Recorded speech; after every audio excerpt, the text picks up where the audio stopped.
സഞ്ചാരി എന്ന നിലയിലുള്ള സന്തോഷ് സാറിൻ്റെ അഭിപ്രായമാണ് എനിക്കറിയേണ്ടത്.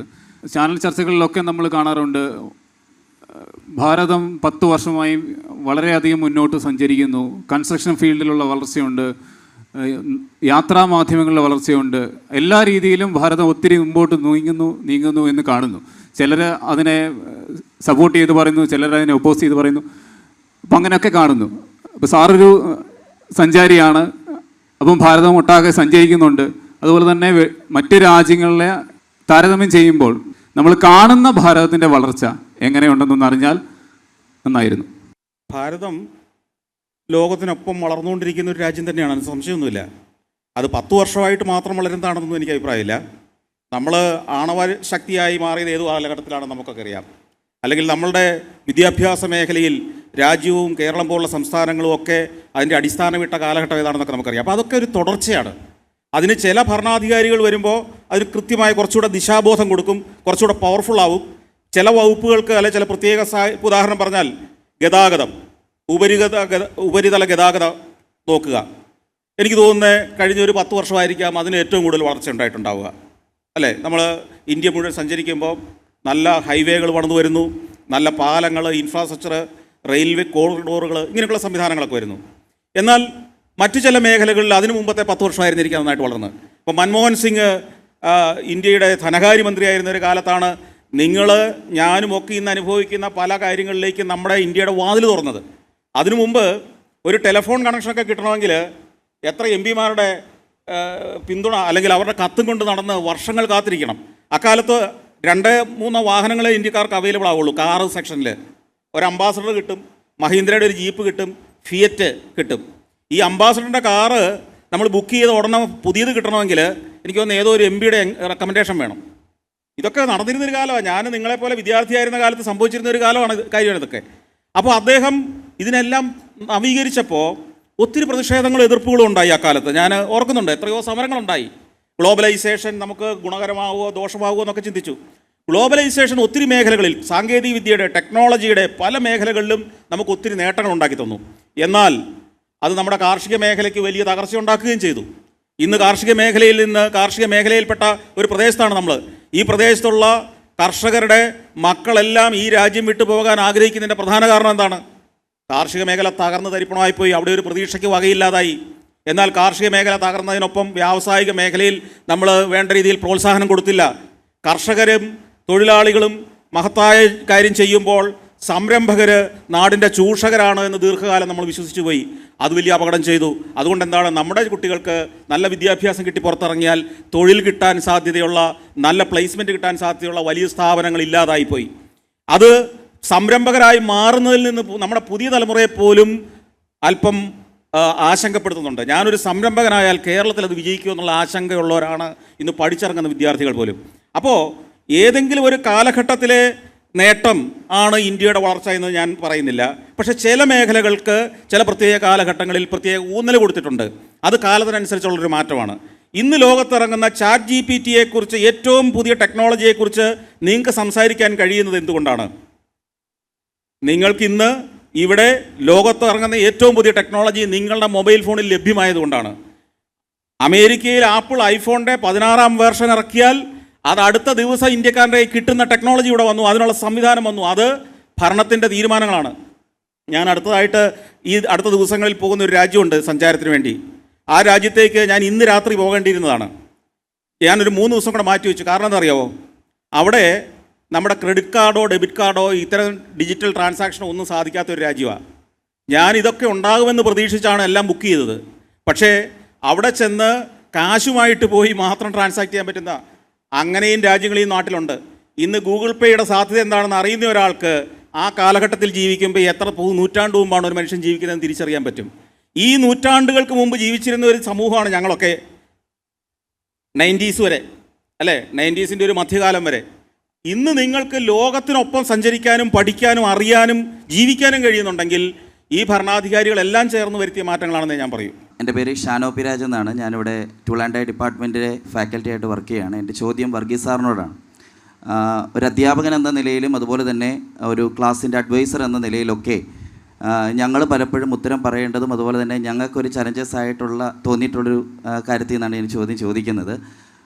പ്രത്യേകിച്ച് പേരൻസുമായിട്ടുള്ള പേരൻസ് മീറ്റിങ്ങിലൊക്കെ വരുമ്പം അവരുമായിട്ടുള്ള സംസാരത്തിലൊക്കെ ഞങ്ങൾ ഫേസ് ചെയ്യുന്നതും ഞങ്ങൾ മറുപടി കൊടുക്കേണ്ടതായിട്ടുള്ളൊരു കാര്യമാണ്. ഒന്നാമത് നമുക്കറിയാം, നമ്മുടെ എഡ്യൂക്കേഷൻ സിസ്റ്റം നോക്കുകയാണെങ്കിൽ എല്ലാ തരത്തിലും പറയാൻ പറ്റില്ലെങ്കിൽ പോലും പോസ്റ്റ് കോവിഡ് എഡ്യൂക്കേഷൻ എന്ന് പറയുന്നത് കോവിഡിന് മുമ്പുള്ള ഒരു എഡ്യൂക്കേഷൻ സിസ്റ്റവും കോവിഡിന് ശേഷമുള്ളൊരു എഡ്യൂക്കേഷൻ സിസ്റ്റവും.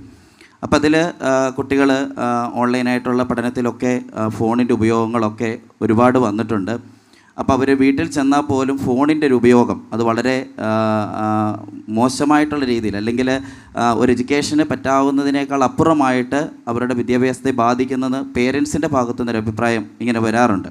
അപ്പം അതിന് ഞാൻ പഠിപ്പിക്കുന്ന കുട്ടികൾ ഇവിടെ ഉണ്ട്, അവർക്ക് കൊടുക്കാൻ പറ്റുന്ന ഒരു മറുപടി, ഒരു ഉപദേശം എന്ന് വെച്ച് കഴിഞ്ഞാൽ ഫോണിൻ്റെ ഉപയോഗം ഒരു വീട്ടിലേക്ക് വന്നു കഴിയുമ്പോൾ അത് അവരുടെ വിദ്യാഭ്യാസ തരത്തിൽ അവരുടെ ആ ഒരു സിസ്റ്റത്തിൽ പോലും പോസ്റ്റ് കോവിഡ് എഡ്യൂക്കേഷൻ എന്ന് പറയുന്നത് അത് നമുക്ക് മറ്റൊരു രീതിയിലേക്ക് പിള്ളേരുടെ മുമ്പിൽ ഇത് പ്രസൻറ്റ് ചെയ്യേണ്ടി വരും, കുട്ടികളുടെ മുമ്പിൽ പ്രസൻറ്റ് ചെയ്യേണ്ടി വരും. അപ്പോൾ അതിനെ പറ്റിയിട്ട് കുട്ടികൾക്ക് കൊടുക്കാൻ പറ്റുന്നൊരു ഉപദേശം. Thank you. വളരെ ഒരു പ്രാക്ടിക്കൽ, ഈവൻ ഞങ്ങളുടെ ക്ലിനിക്കൽ ജോലിയിൽ പോലും ഈ ഒരു പ്രശ്നം, ഇപ്പോൾ ഒരു ചൈൽഡ് ആൻഡ് അഡോളസൻറ്റ് സൈക്യാട്രി എന്ന് പറയുന്ന ഒരു വിഭാഗം മെഡിക്കൽ കോളേജിൽ മാനസികാരോഗ്യ വിഭാഗത്തിൻ്റെ ഭാഗമായിട്ട് പ്രവർത്തിക്കുന്നുണ്ട്. അപ്പോൾ അവിടെ വരുന്ന ഒരു അഡോളസൻറ്റ് അല്ലെ ഈവൻ മുതിർന്നവരുടെ പ്രശ്നത്തിൽ പോലും ഈ സാർ പറഞ്ഞ ഒരു കാര്യം വളരെ ഗൗരവമായിട്ടുണ്ട്. അതിന് നമുക്ക് ഒരു കാരണവും പറഞ്ഞു. ആ കോവിഡ് കാലഘട്ടത്തിൽ 2 വർഷത്തോളം നമ്മളുടെ വിദ്യാഭ്യാസം ഓൺലൈനായി, അതിനായി മൊബൈൽ ഫോണോ അല്ലെ അതുപോലുള്ള ഡിജിറ്റൽ ഉപകരണങ്ങളുടെ ഒരു അനിയന്ത്രിതമായിട്ടുള്ള ഒരു എക്സ്പോഷർ വന്നു. അപ്പോൾ അവിടെ സംഭവിച്ചത് എന്താണെന്ന് ചോദിച്ചു കഴിഞ്ഞാൽ, നല്ല കാര്യത്തിലാണ് നമ്മൾ തുടങ്ങുന്നത്, ഒരു എഡ്യൂക്കേഷണൽ പർപ്പസ്, ഇൻഫർമേഷന് വേണ്ടിയുള്ള ഒരു പർപ്പസ്. അപ്പം അതിൽ തന്നെ ആ ഫോണുകളോ അല്ലെങ്കിൽ നമ്മൾ ഉപയോഗിക്കുന്ന ഡിജിറ്റൽ ഉപകരണങ്ങളോ ഒരു പഠനത്തിന് വേണ്ടി മാത്രം അല്ല, അതിനകത്ത് ഒരു എൻ്റർടൈൻമെൻറ്റിൻ്റെ കമ്പോണൻ്റ് ഉണ്ട്. ആ എൻ്റർടൈൻമെൻറ്റ് കമ്പോണൻസ് പാട്ട് അല്ലെ അതുപോലുള്ള ആശാസ്യകരമായിട്ടുള്ള ഒരു എൻ്റർടൈൻമെൻറ്റ് കമ്പോണൻറ്റിന് അപ്പുറത്തേക്കുള്ളൊരു ഡേഞ്ചറസ് സോണുണ്ട്. അവിടെയാണ് ഈ ഗെയിമിംഗ് പോലുള്ള ഇൻ്റർനെറ്റ് ഗെയിംസ് അതുപോലുള്ള കാര്യങ്ങൾ വരുന്നത്. നമ്മുടെ തലച്ചോറിലെ ഡോപ്പമൈൻ സർജ് ഉണ്ടാക്കുന്ന രീതിയിലുള്ള കാര്യങ്ങളെല്ലാം യാതൊരു നിയന്ത്രണവുമില്ലാതെ ഈ നമ്മുടെ കൈവെള്ളയിൽ ഒതുങ്ങുന്ന സാധനത്തിനകത്ത് വരുന്നുണ്ട്. അപ്പോൾ തലച്ചോറ് സ്വാഭാവികമായിട്ടും അതിന് ഏറ്റവും കൂടുതൽ pleasure, the brain works on pleasure principle, ആഹ്ലാദം, പെട്ടെന്നുള്ള ആഹ്ലാദം കിട്ടുന്ന സ്റ്റിമുലേഷൻസിലേക്ക് തലച്ചോറ് തിരിഞ്ഞു പോകും. അപ്പോൾ അവിടെ ഒരു ഓൺലൈൻ ഒരു വീഡിയോ ഉണ്ട്, അതിൽ ഒരു ഗൗരവമായിട്ടുള്ളൊരു ടീച്ചിങ് ഷെഡ്യൂളാണ് അവിടെ നടക്കുന്ന, ഒരു ചോയ്സ് ഉണ്ട്. അതിനിപ്പുറം ഒരു മ്യൂസിക് പ്രോഗ്രാം, ഡാൻസ് പ്രോഗ്രാം ഉണ്ട്. അതിനിപ്പുറം വളരെ എക്സൈറ്റ്മെൻറ്റ് കിട്ടുന്ന ഒരു ഗെയിമിംഗ് പ്രോഗ്രാം ഉണ്ടെങ്കിൽ തീർച്ചയായിട്ടും ഒരു ഡെവലപ്പിംഗ് ബ്രെയിൻ 14 വയസ്സിലോ 15 വയസ്സിലോ 16 വയസ്സിലോ ആ തലച്ചോറിൻ്റെ സ്വാഭാവികമായിട്ടുള്ള ആസക്തി ആ ഗെയിമിംഗ് സോണിലേക്കും എൻ്റർടൈൻമെൻറ്റ് സോണിലേക്കുമാണ് പോവുക. അത് നമ്മൾ മനസ്സിലാക്കുക.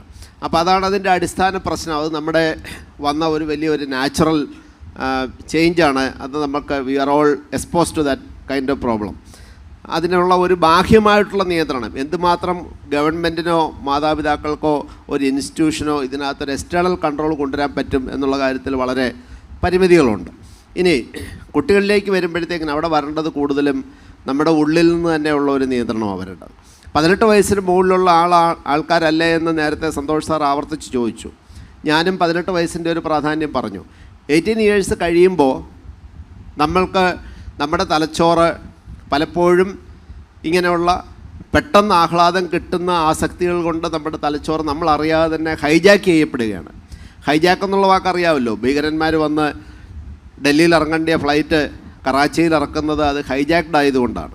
അപ്പോൾ അതുപോലെ നമ്മുടെ brain gets hijacked by anything which gives immediate pleasure. അത് ലഹരി വസ്തുക്കളാവാം, അല്ലെങ്കിൽ ഇൻ്റർനെറ്റ് ബേസ്ഡ് ആയിട്ടുള്ള എൻ്റർടൈൻമെൻറ്റ് ഗെയിംസ് ആവാം. ആ ഹൈജാക്ഡ് ആണ് എൻ്റെ brain to some extent. My brain is hijacked by these kind of entertainments or immediate pleasure giving attitudes എന്നുള്ളത് ആ വ്യക്തി തിരിച്ചറിയുക എന്നുള്ളതാണ് ഏറ്റവും പ്രധാനപ്പെട്ട ഒരു കാര്യം. അങ്ങനെയാണെങ്കിൽ അതിൽ നിന്നും ഒരു തിരിച്ചുവരവ് വരണമെന്നുണ്ടെങ്കിൽ തീർച്ചയായിട്ടും വളരെയധികം ശ്രമകരമായിട്ടുള്ള ഒരു കാര്യമാണ് ഞാൻ നേരത്തെ പറഞ്ഞിടത്തുനിന്ന് സൂചിപ്പിക്കുകയാണ്, this is my life and this is my responsibility എന്നുള്ള ഒരു നിലപാട് ഈ 18 വയസ്സുകാരനോ 19 വയസ്സുകാരിയോ എടുത്തില്ല എന്നുണ്ടെങ്കിൽ പേരൻസ് ആർ ഹെൽപ്ലെസ്. ഇവിടെ ഇരിക്കുന്ന സ്റ്റുഡൻസിനോടാണ് ഞാൻ പറയുന്നത്, ഇവർ ടീച്ചേഴ്സ് ആർ ഹെൽപ്ലെസ്. അവർക്കൊക്കെ കൊണ്ടുവരാവുന്ന നിയന്ത്രണങ്ങൾ വളരെ വ്യത്യാസമാണ്.